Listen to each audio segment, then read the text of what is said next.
Kia ora taikoro, here we are up in Kirikiri with Vicki Trass. Vicki, thank you for having us. You're welcome.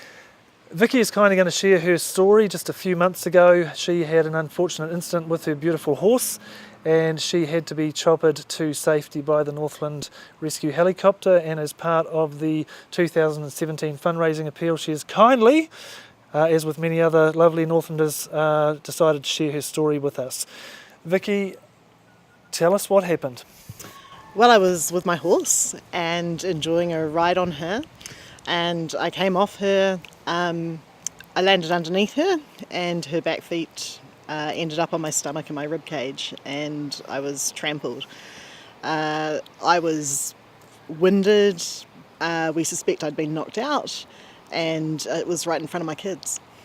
Now, tell me the names of your children, obviously very important because we'll get in trouble if we don't name them, Okay. and their ages. Okay, so Joshua's 13, Heidi is 10, and Juliet is 9. So who took the lead? The girls saw it happen, so Heidi and Juliet ran inside and got Joshua, and then from there on he organised everything. He called the ambulance, sent the girls to see if the neighbours were home, and tried to keep mum calm and still. Yeah. What a fine young man.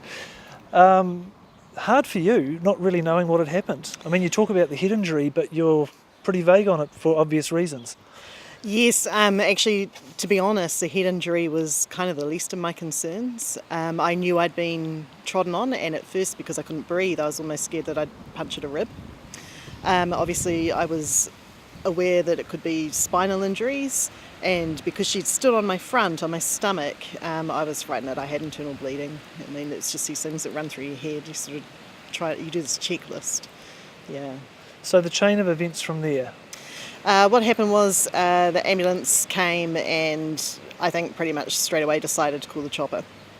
I don't really remember a lot. I remember being in a lot of pain, and because of the way that the ambulance had been called out at the time, pain relief in any decent quantity couldn't be administered till the chopper got there, so it was incredibly painful.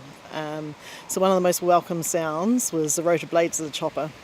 I was really frightened because everyone was concerned about the internal bleeding, and I could hear them talking over the radio and stuff. I was like, oh my God, am I going to see my kids again? Words like, we think she could be bleeding.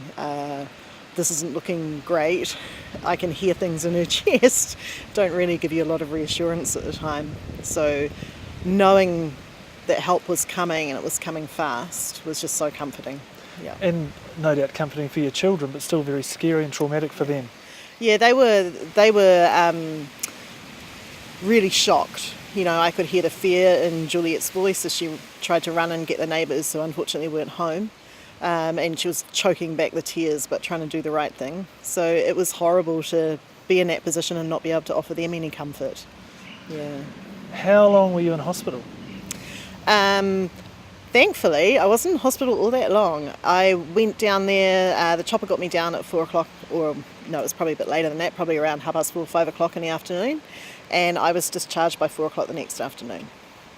So when I got down there, they ran all the scans, CT scans, did some blood work. I don't really know what they did, to be honest, but there were a lot of tests.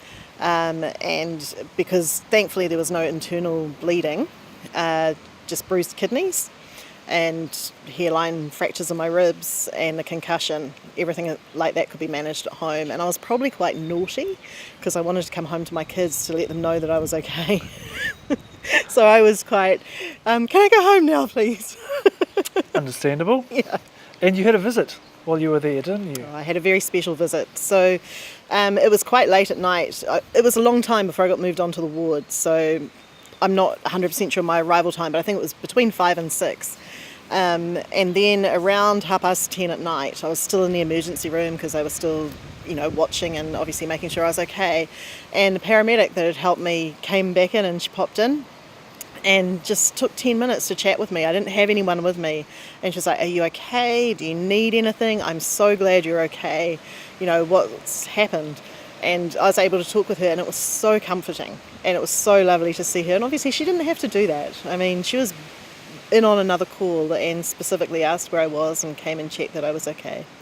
Fabulous. We are working on a reunion, by the way. Oh, that's So awesome. that will be a nice That surprise would somewhere be- through this campaign in the next couple of months. Oh, that would be lovely. Now, you are a teacher, very Yes. experienced teacher, but you are still in the rehab process. Just give us a snapshot of that process, how long you've been out of action, and what it's like working through the trauma of a head injury, plus the internals. Okay, so my accident happened on 19th of July, and I think it's about the 21st of September. In terms of being able to function in my job, it's been completely debilitating.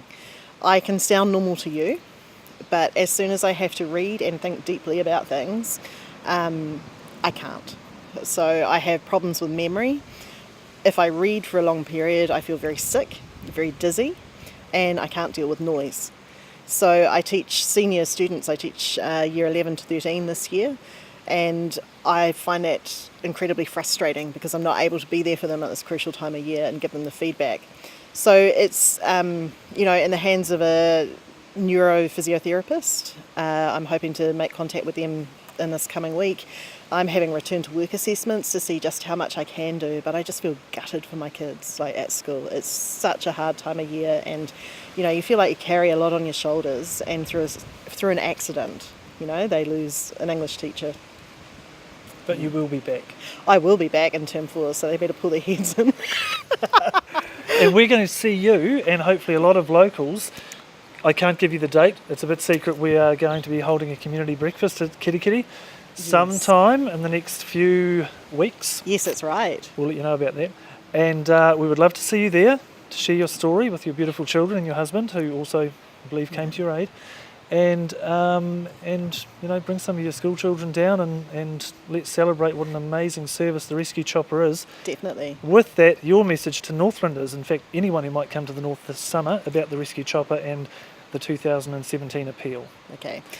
Northland, you really need to get out there and support the Rescue Chopper. You've got no idea when you're going to need it. I never dreamed I'd need it, yet they saved my life. They were amazing. I'll be supporting them from now on, and it's such a gift that we have these guys.